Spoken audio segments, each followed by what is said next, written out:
Hey, sports fans, Coach Nick here, and welcome to the B-Ball Breakdown live show coming at you on a Thursday afternoon in the middle of the summer, or actually getting the end of the summer. Summer's over, whatever it is. Thanks for joining us. As always, I'm joined by Andrew Combo Sal to discuss the latest and the greatest in the NBA. And today, we've got a really great discussion to talk about. Top 5 point guards of all time. Combo, how's it going?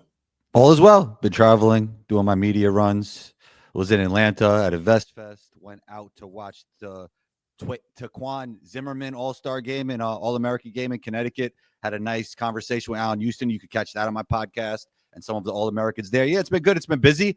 In Atlanta for Invest Fest, I bumped into some of our listeners, which is always really interesting because when they know me from my show, they're not surprised to see me because they know I talk about other things outside of basketball. So I was at an Invest Festival. So if it was like Combos Court people or Instagram people that know me or wherever they see me on Bleacher Report, like they would know that I talk more than basketball. But here, when anybody knows me from B-Ball Breakdown, they're like, why are you here? Like, this is not basketball, you know? Oh, wow. All right. Well, whatever it takes for people to listen and know who you are is it's all right by me. Great to hear you traveling around. I'm heading to Chicago this weekend, so I should be able to. What do you got out there?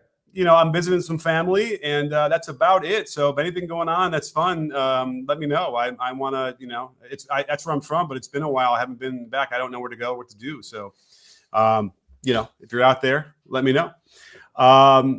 So, yeah, that all sounds terrific. And it's been a while. I haven't seen you. Well, it's really been a dead summer for basketball news, I got to tell you. Doris Burke apparently being kicked off the finals call.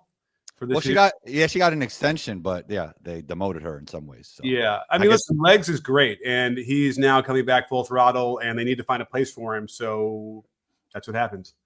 Doris is good, though. I always enjoyed Doris' commentary. Yeah, I do. I mean, listen, I've also been aware that there's a lot of issues that people don't seem to like about her for whatever reason, and relatively unfounded. Although, you know, she might have gotten in trouble for calling SGA a foul merchant. Even though I think she was trying to like make fun of that in a way, but either way, it came out in a weird way. So here we are. But yeah, other than that, not a lot of news. Not a lot of news at all. You know what it was? It was the Olympics last year. That's what kept us. Oh, okay. And silver alert in California as we speak. Yeah. So we had the Olympics last year, right? Yep, last year. So that was that was great for basketball. Yeah, right. Well, we have Eurobasket right now going on, and Luka and Nikola Jokic are playing. So we got to keep our eye on that, although the time zone's different and weird. So we have to figure that out, and I'll get some videos. But if you didn't see, I did do a skinny Luka video for yesterday. Please go check it out. I kind of break down how he's moving, both offense and defense. And I think Lakers fans should be excited about that. I think that there's a real difference in what way he's moving. Yeah, my thing is, Coach Nick, is he's been 30, 10, and 10 his whole career. I mean, I like it from the standpoint that maybe there's less of a chance that he'll get injured throughout the course of the season. I think that's good. But as a basketball player, I mean, how much better will he be? I don't know. I guess defensively, he'll be a little bit quicker. He might be a little different, but still great. Like we've seen skinny Luka in the past, and he was the EuroLeague MVP. So we know what skinny Luka looks like a little bit, but maybe it'll be a little less bully ball and more using his first step, but he's going to be great no matter what. I mean, he led a team to the NBA Finals not that long ago. Okay, fair enough. That's true, too. But, you know, certainly I think what you said about, you know, saying injury-free or having some more energy, that's always good. He certainly is in mid-season form, angry at the referees. That whole actually is not changing, I guess. He's going to just simply be frustrated by that. But we did catch him on one where they didn't call a foul, and he hustled back and ultimately got a box out and got the ball back for his team, where I would feel like in the past we wouldn't have seen him hustle. He would have just kind of walked back and not gotten part of that play. So that's good. Well, he's playing for his country now. That is true, too. Right. It's Slovenia. So who knows how that's going to translate again. But again, always good to see him. And I made a point to thinking that perhaps being away from the American processed foods allowed him to stay a little thinner, which he's got to be careful about when he comes back. I'm not sure people were compelled by that argument, but I think that there's something there because I know the food that you buy here is much more processed than it is in Europe. So when I played in Europe, I noticed the vegetables would spoil a lot quicker. And I think that's because of the preservatives. Yeah. All right. Well, let's get into our discussion because we want to talk about top 5 point guards, unless you want to talk about something else first. I have to talk about kind of like the outline of how we're doing this. And the two big names that come to mind are Steph Curry and LeBron James. Yeah. I don't know if they're really point guards, but for the sake of this discussion, I mean, I've argued 1,000 times that Steph Curry is not a point guard, but I think for the sake of this discussion, we should put him in because I don't know. We're going to go through I think we're going to go through all the positions, and I don't know where else would we put him. So I think that. Well, I mean, here's what I wouldn't put him in there because what we're talking about when we're talking about point guards, which doesn't really exist anymore, really isn't any more CP3s. Is that floor general didn't shoot a ton, right? Generally weren't great outside shooters. Generally, there's a few, but not a lot. If you're thinking about like Gary Payton, you're thinking about Jason Kidd, who got to be better later after he beat. Jason Kidd's best shooting years were in Dallas when he really wasn't the point guard anymore the way he had been. I do. He wasn't a great shooter, but he was never Ben Simmons. Like he always took them and would make a few. Yeah, but his shot was broken and he didn't have a good reliable jumper. He didn't need it, by the way. And that's the sad thing about Jason Kidd, which we'll definitely talk about, is that people have forgotten how dominating he was without even having to score. But Matt Johnson's another guy who, at the very end of his career, did start to shot put some threes in at a decent rate, but that was not his thing during his prime. And all the other point guards. So I'm going to put sort of that category of player ahead of everybody else. And so I don't think that LeBron really fits into that. And I don't think that Curry does either. We could save LeBron for our small forward episode. Yeah. Because, the point forward role, which we saw, Larry do and LeBron, is a little bit different anyway. I'm going to have Steph on my list, even though I do believe Draymond initiated just as much of the offense, especially in the half court, than Steph has. Like Steph was playing a lot off the ball. When they went pick and roll, it was a little more Steph, but Draymond is really their point guard in a lot of ways. But I'll have him on this list just for. All right. Yeah. Because I mean, Steph Curry is basically Rip Hamilton mixed with Isaiah Thomas, the original Isaiah Thomas, that kind of thing where, we didn't have that. And I think it's a coaching thing too, which is kind of frustrating that for all those years they pigeonholed players and like they made them be a certain way. And Steph is lucky that they did have Nash come before him, right? Because, before that, like Steph might have just been like a Rip Hamilton kind of player. He'd scored, his 20 a game. He'd probably take 5-3. You know what I mean? He easily would have been on that trajectory and have been a normal, NBA player, starter level, and he was already on that way kind of when he got into the league. And we probably already forgotten his two MVP years in a row. And he had a third one there. I think it was probably better than one of those MVP years. He didn't win it. We might have already forgotten how good he was. He was so explosive and quick. And he's kind of older now. He doesn't have that same explosion. So we kind of forget, but man, but he's not that guy who like comes down, controls the game, realizes, hey, this guy hasn't gotten a shot in a while. We got to get him a shot. You know what I mean? Remember those point guards? Was that you? No, I mean, I played the 1, 2, and 3. I was positionless before positionless. Okay. I was a positionless playmaker, so I did a little bit of everything, right. Which is now that's cool now. Yeah.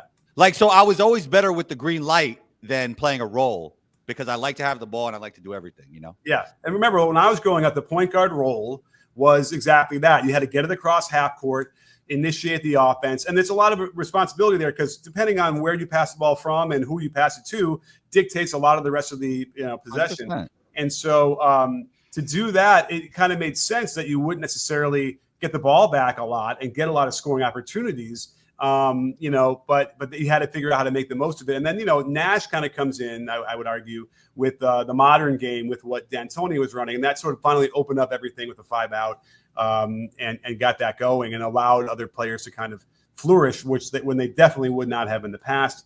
So where do we start? Like, should I put this picture back up on the screen and we could I think we should start at 5 and go up. What are your thoughts? All right. Okay, we can go, but there's a pool here, right? On the picture, let's share it real quick because I want to put it up so everyone can see it. And I know if you're listening to this as a pod, we'll talk through the names. But let's see here. Window, this one. I think it's this. Okay, so you see this. Left to right at the top row, it's Kidd, CP3, Nash, Clyde. Clyde, thank you. Walt Frazier, geez Louise, Russell Westbrook, Oscar, and then the bottom row is Oscar Robertson, John Stockton, Magic Johnson, Steph Curry, and Isaiah Thomas, the original Isaiah Thomas. Yep. All right, who do you have as 5? Jason Kidd. Jason Kidd is number 5. And in my opinion, he'd probably be higher. It's just he never won a championship as the best player on a team. Okay. But if I'm building my franchise, I'd probably have him even higher than 5. What surprised me about looking through his stats today is that I knew he was a great defender, but he was 5-time All-NBA defense. So first team. Yeah. So, I mean, he was a tremendous player, probably one of the best floor generals the NBA has ever seen. He had crazy straight line speed. Like before John Wall, he might have been the fastest point guard in NBA history, like just his ability to get up and down the court. I don't think there's a lot of players in NBA history that could do more with less as a point guard than Jason Kidd. You know, it's interesting. You think he had that kind of speed? Oh, yeah. Probably Jason Kidd. I mean, I have Kidd ranked a lot higher than 5.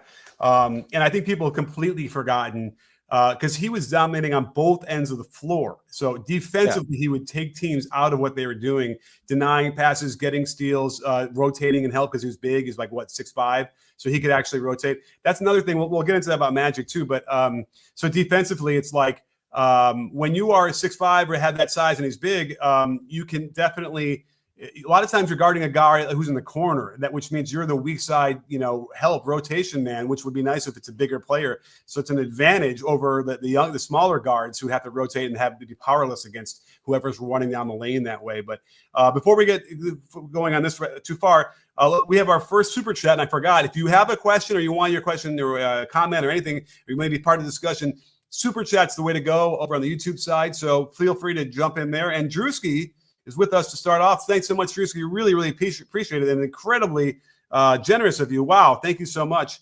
And Drewski says, shout out to Combo. It was a pleasure meeting you at InvestFest VIP night. Looking forward to this debate. Huge fan of the show. Well, thank you, Drewski. And, Combo, look at you.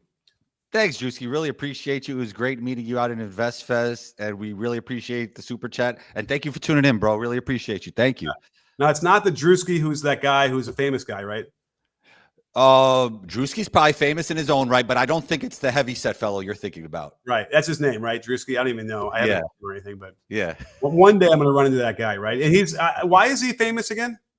He's a comedian. I think he started out on social media. I mean, if you're really funny on the internet, you become famous these days. So it's sports, right? I see him around stuff.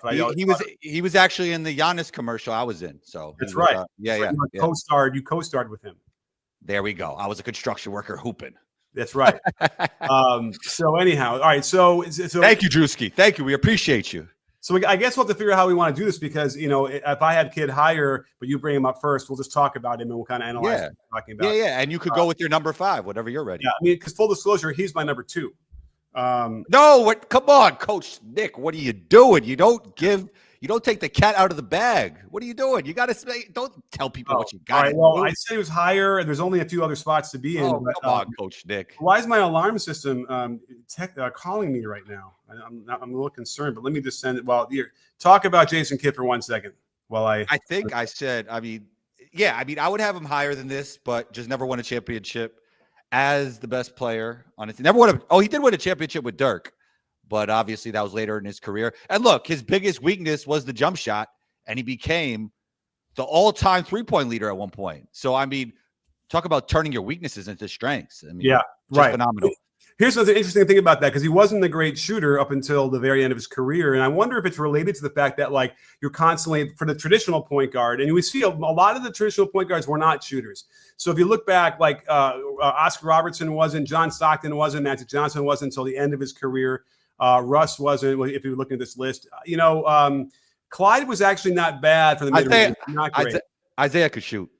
Isaiah could shoot for sure. But more than not, you were not back in the – and if you go through even the starters of on normal, teams in the NBA in the 80s, those traditional point guards.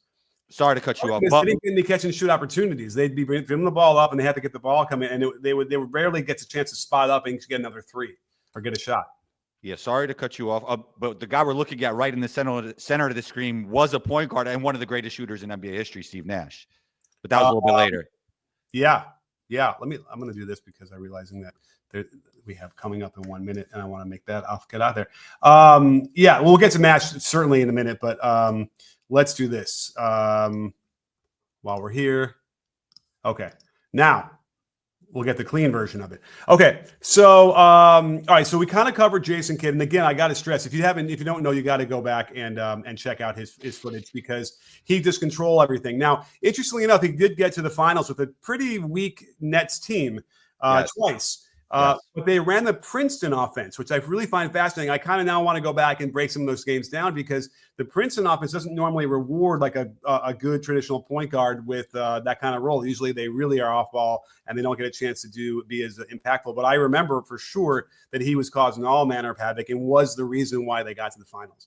Yeah, in the half court, you're absolutely correct. They were a havoc in transition, though, with Kenyon and Richard Jefferson and Vince Carter with him throwing lobs and pushing pace. So in transition, I mean, they were an absolute terror. That was a fun team. That was a fun team for. Who was the center on that team? Do you remember? Oh man, that's interesting. That might be the reason why they couldn't win. You know who's coming to my head, but absolutely wasn't that era. Who? Benoit Benjamin. I don't know. I think he was there, but he was way early, right? Yeah. Yeah, way early. Let me do this. All right, teams: Brooklyn Nets. And we go down to when they're in New Jersey. When would they make it? The final. They lost final 2 years in a row. So the first year it was they had Todd McCulloch and Jason Collins. That's a little bit rough. That explains something.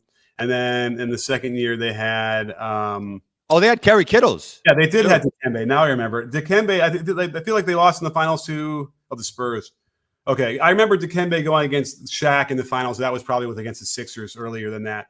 And feeling bad for Dikembe, honestly. Yeah. But they had Kerry Kittles, correct? Yeah, Kerry Kittles was on the player. I think at that time. Yeah, right. Let's see. Yeah, for sure, sharp shooting. And by the way, Kerry Kittles was a great player in the offense, in the Princeton offense, underneath Lawrence Frank. Okay. But those teams weren't top to bottom amazing, and so Kidd deserves a lot of that credit, but just couldn't quite break through until the finals. I agree. I'm not mad at you at all for having him higher. But who's your number 5, Coach Nick? Let's move it along. So that's the problem and we got one more super chat right now from Rich Wolf. Thanks so much, Rich. Great to always see you. He puts his vote for Curry number 1 is all that matters. And we're gonna get to Curry. We kind of talked about it a little bit, but I'm not putting him in this category. I think he has his own category, honestly. That's fair. I mean, look, a lot of the players today have no position. Let's say SGA wins a few more championships. Which list are we going to put him on? Right. He's not really a point guard. He's not really a 2. He's a 2. He's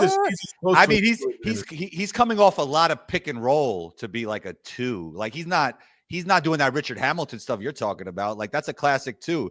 Allen Houston, the guy I just had a conversation with, he's a classic 2. SGA plays nothing like him. Nothing. Yeah, but Michael Jordan was a classic too. He wasn't coming off of screens either. But you're right. Now I'm confused. A little bit. He did some of the hockey stuff early, and then he was in triangle, which was different. Yeah. So interesting. Who's your we got to move it along, Coach Nick. Okay. Yeah, you're right. You know what? I really struggle with number 5, and I don't even know who I could put there. If I had this list to choose, I think because Stockton's doing the anti-vax thing, I think he's been diminished in my eyes, believe it or not. And I think, by the way, there's whispers that they inflated his stats, right? But in my mind, if that's really a whisper, then they inflated everyone's stats, so he doesn't stand out. I got a funny story about that, but believe it or not. Yeah, I got a funny story about inflating stats overseas, but that's another day. Go ahead. So let's go with Oscar, number 5, the original. Okay. He's on my list, but he's a little bit higher. But yeah, I mean, the first guy to get average a triple double. Okay. Yeah. First, big guard. It wasn't fancy, but could handle the ball, could distribute, could post up, could hit that hanging mid-range jumper pretty well, and just good feel for the game, and managing the game. That's the other thing is he just knew how to manage the game and knew how to get people their spots. That's a lost art completely now. And so I want to make that clear. When you're watching those games back in the day, you had those guards who'd be like, okay, this guy needs a shot. We haven't gotten the shot, and they call the play. They make sure the players get in the right spots. They're the coach on the floor. And I feel like everything is so fast and stretched out now that we don't have that kind of influence. Yeah, I'm not mad at that. I mean, he paved the way for the bigger point guards that we see. Even though we're not going to put LeBron on this list, we're not going to put Luka on this list. Yeah. Luka's not ready yet, but he kind of paved the way for that. Yeah, you know what's funny is that when the game first started using the dribble back in like the 20s and 30s, it was the big guy who was dribbling the ball, and the small guys would not be the ones handling it. It's weird. And then at some point it switched when they realized probably they kept getting ripped, right? The big guys, the big dribble. You know, I actually think what happened in the NBA is it turned into gym class at one point with like LeBron and Giannis. Like, let's just give our best player the ball.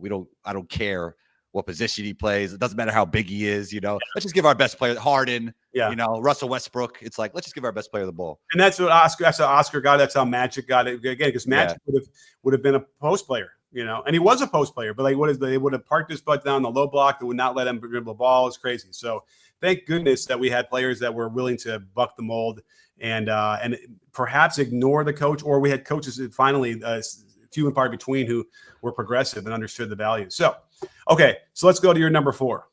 Isaiah Thomas, 2-time NBA champ, one of the only small players to be the best player on a championship team, and he did it twice. Only PG to beat Bird, Magic, and Jordan in their prime. And he came up in the biggest moments. Remember that third quarter on a bad ankle, dropped 25?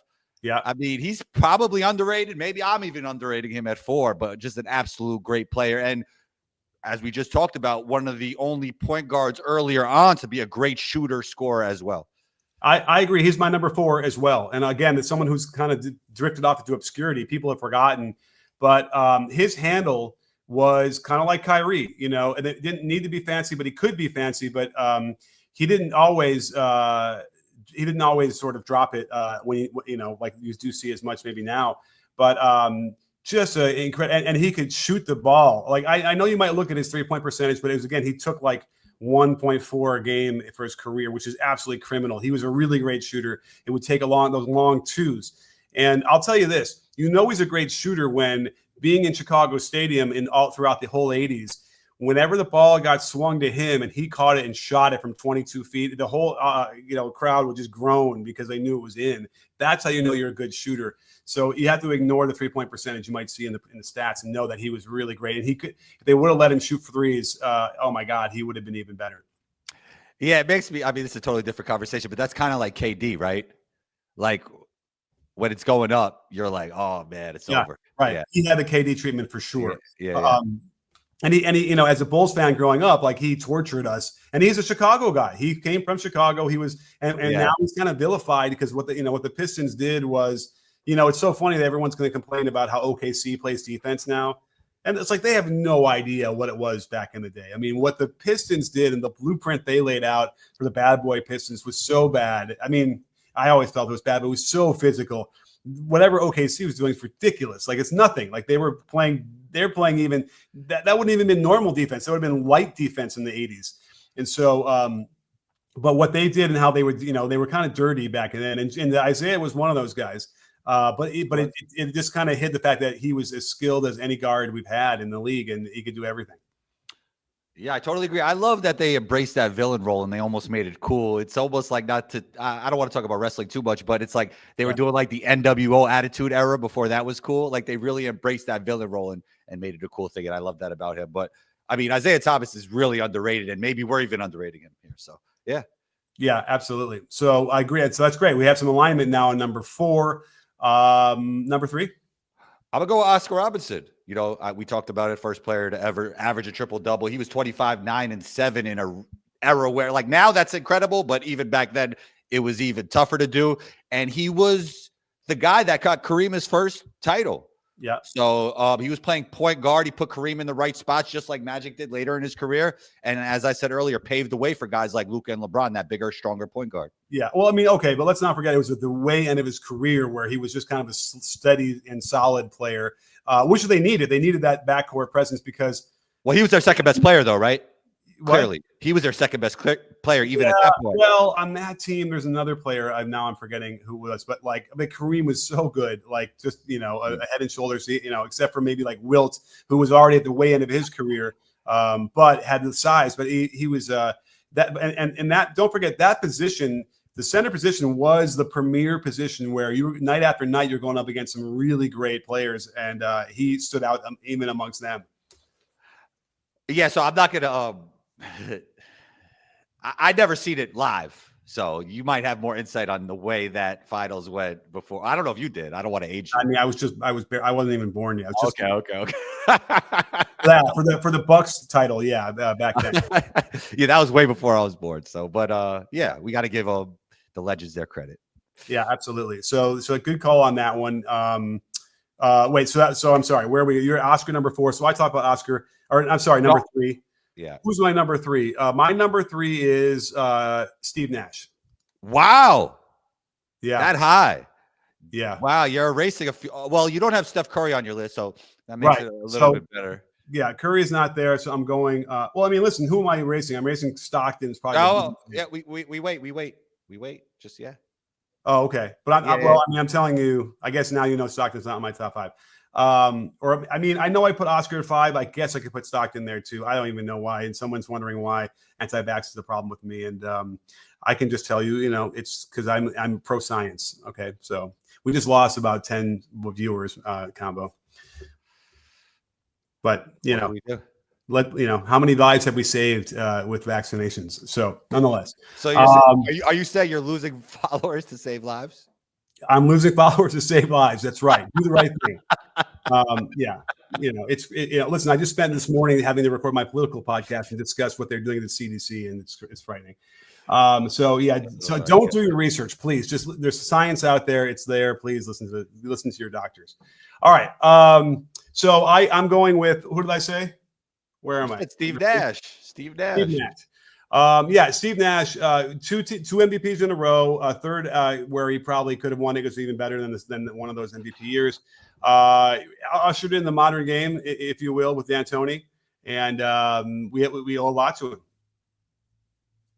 You broke up a little bit. Say the last thing you said. We owe a lot to him. Basically established the modern game. Love Nash. Love the Nash 20-minute workout. If you're having a good workout by yourself, you could do the Nash 20-minute workout. I'm not bad. Look, man, he's the greatest shooting point guard outside of Steph Curry to ever live. I mean, he was super efficient. He's even said that he wished he shot more threes. A 2-time MVP. You can't get wrong with him. And he's a pretty good podcaster. Had some troubles as a coach. Maybe he'll get back to it. We'll see what develops. Yeah, I mean, that's a rough deal they threw him into as well. So, maybe he'll get another chance at that. But, 2-motion shooter, by the way. And an interesting story is I remember I was coaching at the time, high school, and I had a player. It was a really, really great shooter. But he, his set point was kind of like in front of his face. And I'm like, you can't, and if you want to play varsity, you got to get it up, where we used to talk about up here. And then I went to go watch the Lakers practice when Nash had just gotten there.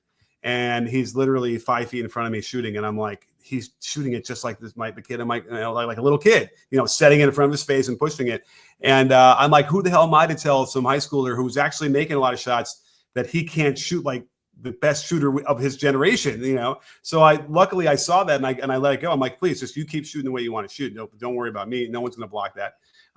But it does indicate that, you need a little bit more time to get that off. It's susceptible if it's a closer, like he made a lot of them because he took them when they were really open. And so that was one interesting thing about it. But again, that traditional role where even though he was in D'Antoni's offense, was the guy controlling the ball, making sure everyone got their spots, got the passes they needed to, usually was from a player who didn't shoot well. And so that was, you could see how much better it makes it when that position does shoot the ball well and spread the floor. I guess the pushback for Steve Nash being top 5, because we do have some other great point guards, would be the defensive side, because all these guys that we named already, Oscar Robertson, Isaiah Thomas, Jason Kidd, were way better defenders than Steve. You know who's not on this picture? Who?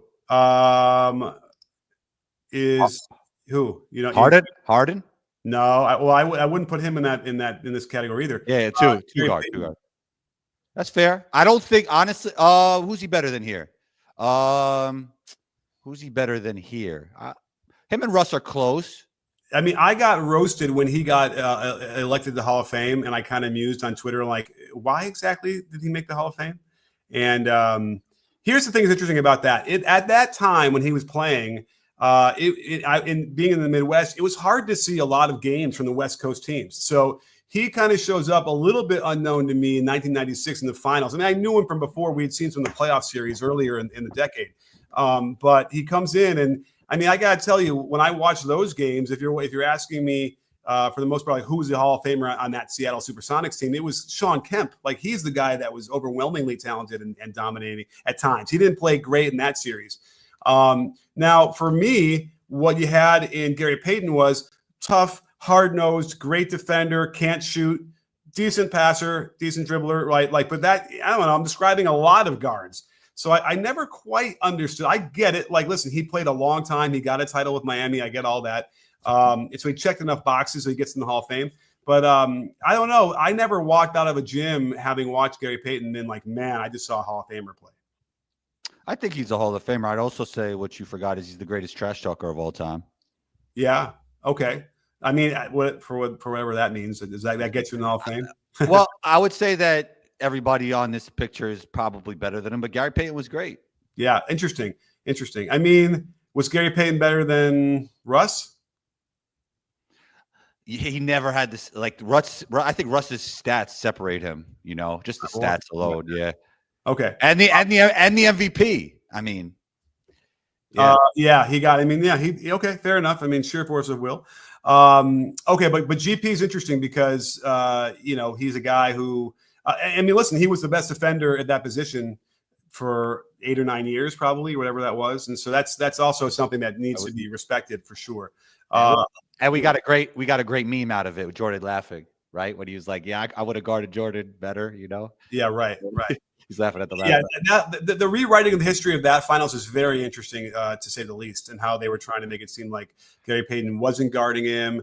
Now that said, they had Hersey Hawkins, who was a decent defender and was tiring Jordan out on the other end because he ran through so many screens. So a lot of things were happening in that series, and I think the Bulls, that was their 72-10 year. They were really good, hard to beat them.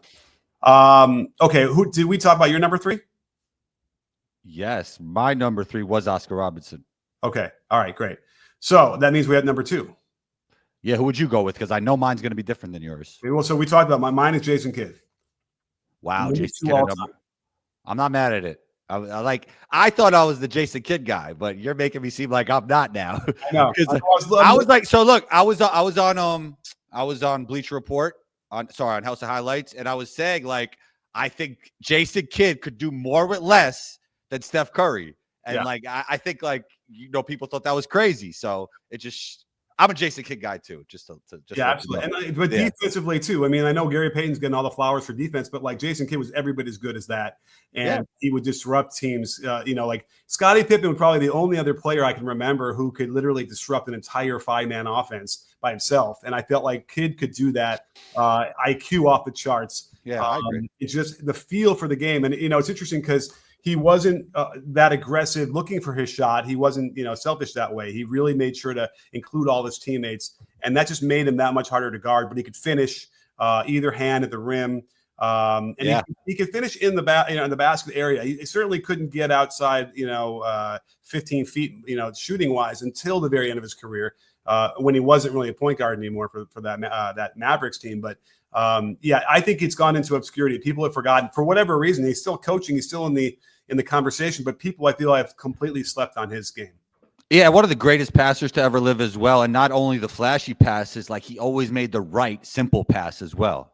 Just getting people in the right spots. Like it wasn't the oohs and ahs all the time, even though he had that as well, but just always making the right decision constantly. Yeah, by the way, go look at Gary Payton's top 10 plays by NBA posted of his career. It's like, it just reminds me of this.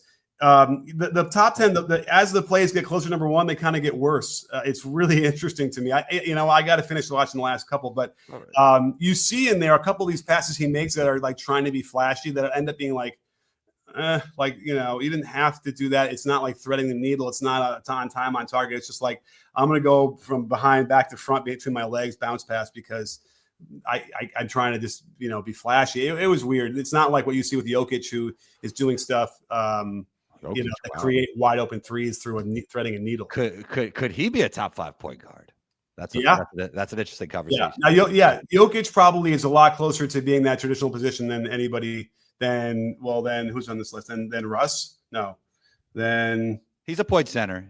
Yeah, Jokic is definitely a point center. Yeah, by the way, you're right. So I'm wrong. I shouldn't say that that position doesn't exist anymore because it's Jokic is doing it for sure. And CP3 is still out there, but he doesn't really. He's still too old now. But I'm talking about that real CP3, role. That's what that is. Well, it's almost that Jokic isn't what you're talking about because he scores so much as well. And wait a minute, this is a real problem now. Full disclosure. All of a sudden, I'm realizing I don't have CP3 in my top 5, and that's a real problem. I don't have him in my top 5. But he is the gold standard for point guard play. Like, that is how you play the game. Shouldn't he be in the top 5? Well, just because you define the position doesn't mean you're top 5. All right. I mean, I got to text my buddy Brian, who I was. Look, I mean, there's going to be some people left out. It's top 5. Yeah. Well, that's a big one. Now, CP3 never won. That's part of it, probably. Never got into the finals. And that's part of it, I suppose. But, listen, if you're talking about how to play the game, like, that's how you play the game. He played it. No one could play it. At his prime, I don't think you could have played that position better. Interesting. Yeah, right? I mean, I just don't think he's better than Isaiah Thomas, Jason Kidd, Oscar Robertson, and we know number 1's going to be. Right. So yeah, and I guess it comes down to being 6 feet, and maybe the other intangibles really help, overcome some of that stuff. Isaiah didn't have that issue either, or didn't have. I mean, yeah, and also, like, I don't have him over Nash. Your number, I don't have Nash on my list, and he. Wow. I have Nash over him. So I mean, Nash, the way he was in that Curry mode where he'd bend defenses all over the court and then make, and it was quicker than everybody, like this decision making, processing. He was more of a point guard than even Steph was, and Steph's on my list, so. Without question. Right? Yeah. I mean, Nash's failure, or not failure, Jesus. Nash's only issue would be he wasn't aggressive enough scoring. Now, there were moments when they decided to stick on everybody else and let Nash be on his own, and he would go for 50 and they wouldn't win. Like, that was another issue too. So there was probably a little more of a balance where he could have found been a little bit more, of a score. Again, he played the game as well as he possibly could have played. I mean, that's how you want to play it. But I do feel like there were moments, and I think it was also a coaching thing, where they could have squeezed out some more points. It would have been maybe a little bit more effective for the team. All right, yeah. So that's your number 2. No, I didn't name my number 2. Well, I named my number 2. My number 2 is Steph Curry. Okay, you're going to put Steph in the conversation. I'm going to put Steph in the conversation because I don't look at him as a 2 guard, and the Warriors do have him as the PG, right? Like, they labeled him as the PG. Yeah. LeBron actually got labeled by the Lakers as a PG, and he led the league in assists that year. But I'll have Steph Curry just because of his greatness, 4-time champ, 2-time MVP, changed the game of basketball. As I said, Draymond was initiating a lot of the offense, but Steph Curry's one of the greatest players to ever play basketball. Obviously, the greatest shooting point guard ever. Yeah. Just one of the greatest players ever. I mean, if he wins another championship, a lot of people will have him on their Mount Rushmore if they don't already. So, and by the way, we might not want to put LeBron in the conversation and put him point forward, but Luka should probably be in this conversation as well, don't you think? Well, he's so young in his career still, but yes, I think he's going to be better than some of these guys when it's all said and done. Right. Yeah. Well, there's no question. Luka is going to be a top 5 all time, probably something like that. Yeah. And the way he plays is very much like, there's a ball dominant point guard, and there's the traditional point guard. I'm not even sure, but like you have to put him in that conversation, and you could probably do it now as well. But I think it's now becoming clear who we have as number. I think we agree on number 1, and we're gonna find out who that is pretty quickly. But yeah, I mean, this is a tough one because this is one of those premier positions that we've had a lot of great players through the years. And you're right, you're going to have 5 guys who deserve to be in the top 5 who are not. Yeah, I totally agree. Yeah, so you want to reveal your number 1? Because I think it's the same. It's always been Magic Johnson, right? Yeah, I agree. Magic, now, who actually played center, right, as a rookie and won a championship. I think that's one reason to have him over Steph, because in the biggest moments he came up so big, and Steph has not won a Finals MVP yet. But don't forget, Game 6 on the road in Philly in the NBA Finals in 1980. He stepped in for Kareem, who hurt his ankle, and played point center. And he had a ridiculous game, 42 points, whatever. Don't forget, Jamal Wilkes had 37 in that game as well. And they beat Philly, an amazingly good Philly team in that Game 6. So, and by the way, the thing I wanted to mention about Magic was his defense sometimes gets maligned as well. He was fine. His defense was fine. He wasn't going to like chase shooters around screens and whatever, but one thing that you have a benefit of is when he did guard the point guard, and a lot of times in the playoffs, as matchups changed, they would end up having Byron Scott guard the point guards a little bit more. But he would guard the point guards, and then he would end up being in the weak side corner, defending the guy in the weak side corner, that's where the guards usually would end up. And that means that he's the one rotating over at 6'9", versus a traditional point guard would have been 6'1", 6'2", rotating over and not nearly as effective. So there's an impact defensively that people didn't necessarily recognize. And I had Bill Burtka on the show, who was a longtime Lakers assistant during that whole era. And we were friendly and had a lot of conversations about it. When I pointed that out to him, when I noticed it a few times in some of those old footage that we were going through, and you can find this on my channel, I think he hadn't really considered that either. He didn't really realize. He's like, oh yeah, wait a minute. That's another benefit, that he's basically a big guy rotating over from traditionally a guard position, and that helped their team defense a lot. They had a lot of length. I mean, they had James Worthy. I mean, They had Magic, and they had Kareem playing like the majority of the minutes. So and then also the spacing wasn't as good back then either. So that just made things difficult for the other teams. And then you know how they got out. Like, it's not like they were slow. They were Showtime. They were getting, like, they had the whole. That's why they won 5 championships. And the thing I always said about Magic was, he doesn't create assists for his teammates. He doesn't create like open jump shots. He creates layups for his team. Layups over and over again, 5 a game. Like nobody does that now. He was special. Even Jokic doesn't do that. Yeah, he was special. So here's my question to you: if you had one player to build your franchise around, Magic Johnson or Steph Curry, who would it be? Oh, wow. Wow, that's a tough one. But who would I want? Start. Man, oh man, oh man, oh man! You can't go wrong, right? I would love that decision because I know I would win titles and all that stuff anyway. But man, that's really, really tough. I might have to say Steph, even though I don't have Steph in this conversation. But I think I would end up having to choose him if that's the new conversation that we're having. Why so? Why so? Why so? I mean, I think the way you bend defenses now with that kind of a player, and we have to remember in his prime, in that MVP year, you know what I mean? We've probably forgotten a little bit. It was overwhelming, the pressure he put on defenses that way. Now, defensively, he was actually solid. I did that one video that caused all that, thing where I said why Steph Curry is an elite defender. And there are plenty of examples of him playing. Remember, a guy who's that good on offense, and it's the same thing with like what we saw from Luka, like with Slovenia. All they need to do is make like 2 or 3 defensive plays, like 2 or 3 good defensive plays in the whole game. And that's all he needs. That's MVP level impact across the board. As long as he can do a couple, that's it. And Steph Curry was doing 3, 4, 5 good plays, leading the league in steals, remember, or up and among the league leaders in steals. So with that in mind, I think that effect ends up being as profound, obviously, or probably a little bit more than Magic, even though Steph isn't going to be creating layups for his teammates like Magic did. I think it's a bigger, more profound impact.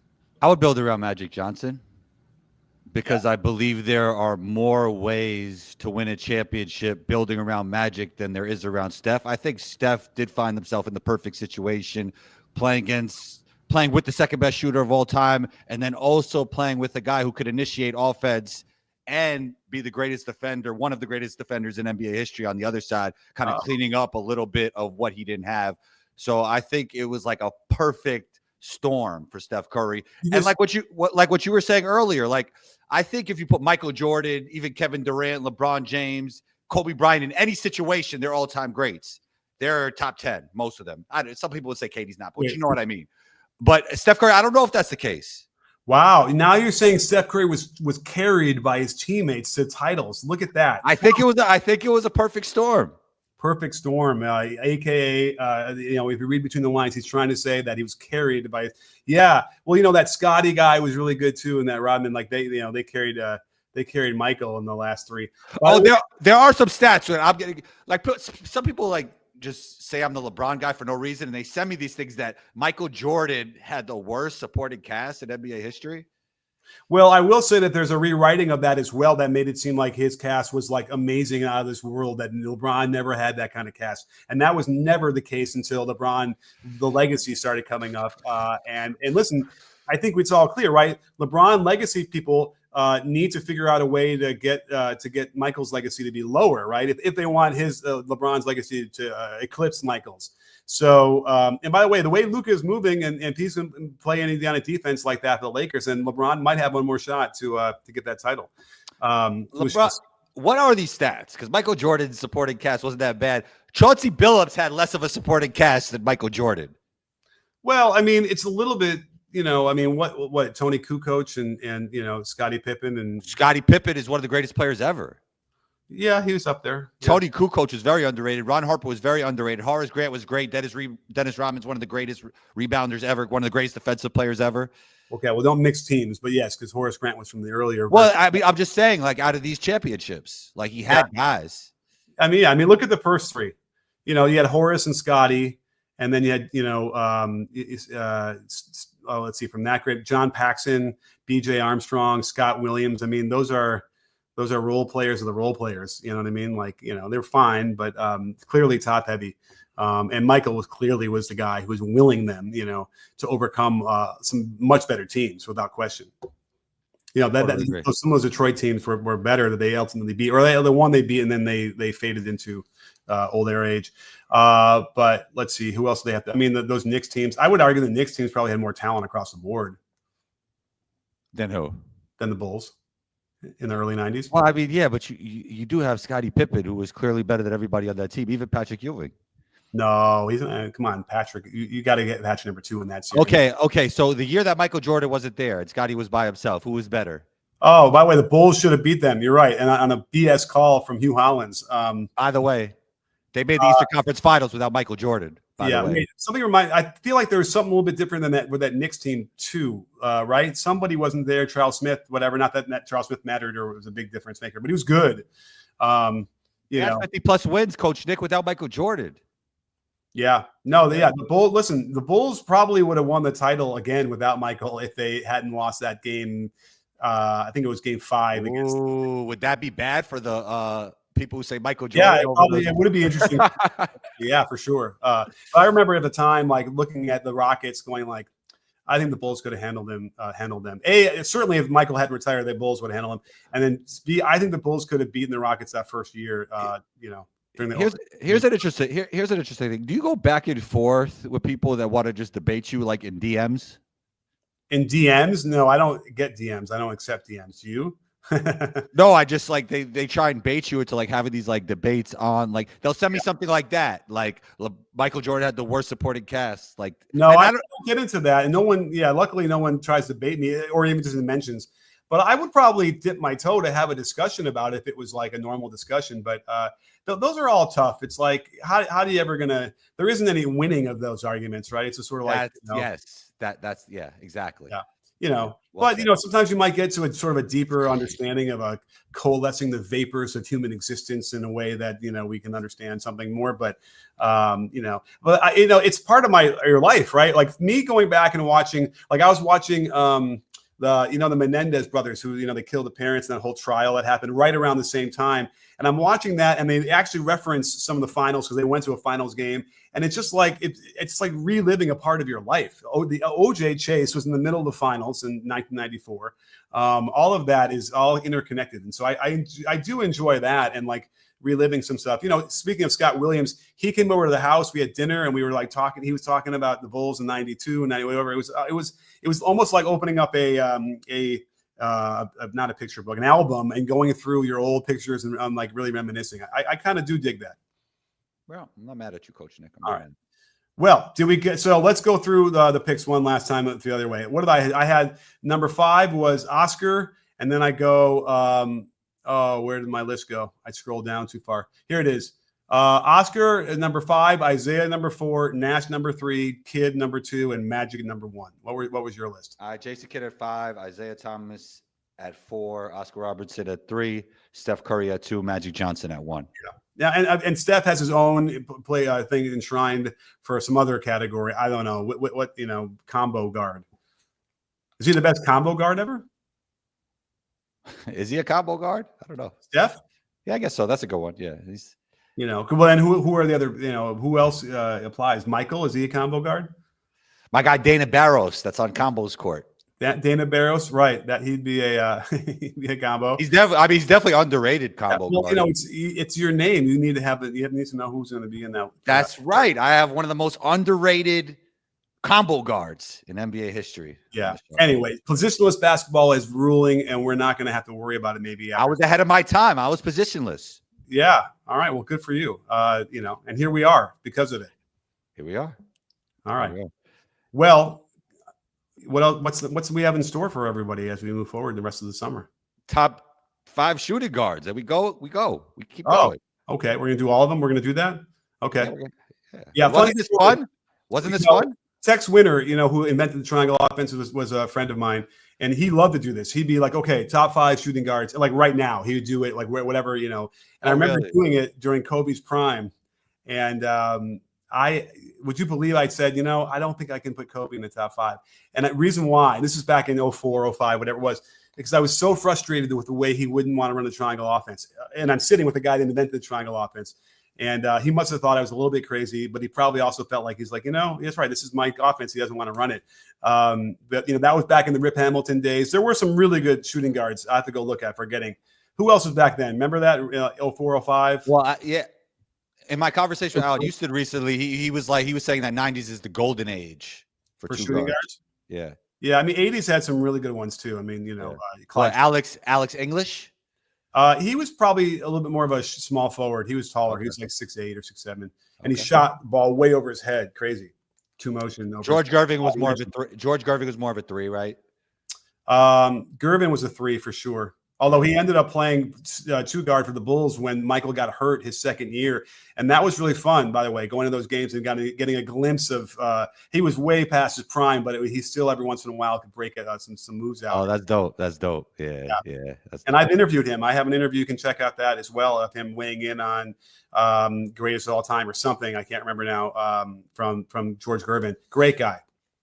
Awesome. Yeah. So, we'll go shooting guards next time. Yeah, we're shooting guards, and then I guess we'll do. And then drop a comment if you watch this whole episode. Drop a comment with your top 5 point guards. Absolutely. Let us know what you think, and we'll be back probably like next week after Labor Day. So please have a wonderful weekend. I'm going to be in Chicago hanging out and hoping to have a good time. You have any good plans, Combo? Barbecue, family barbecue. We do it every year. It's big. You would be invited, but you'll be traveling. All right. Well, I'll make it to one of the. I want to go to a Combo family barbecue. You know what? If anybody out there wants to come to a Combo family barbecue, DM Combo on Instagram, 12 Combo. Say you're a fan of the breakdown, a friend of the breakdown, and we'll make it happen. All right. All right. 12 Combo. ONETWOCOMBO. You got to be in New York, right? That's where it is. Yeah, Long Island. So let me know. Love it. All right. Well, Combo, I want you to have a safe and healthy Labor Day weekend and holiday. And all you out there, same as well. Please stay away from guns. Stay away from any other kind of violence that you might hear about in the news these days. And be safe, be healthy, be happy as much as you can in this day and time. And again, happy Labor Day. Combo, always great to have you and be back with you. And we'll be back next week. So don't forget, sports fans, at B-Ball Breakdown, we're not a channel. We're a conversation. You in? Are you in, Combo? Yes, sir.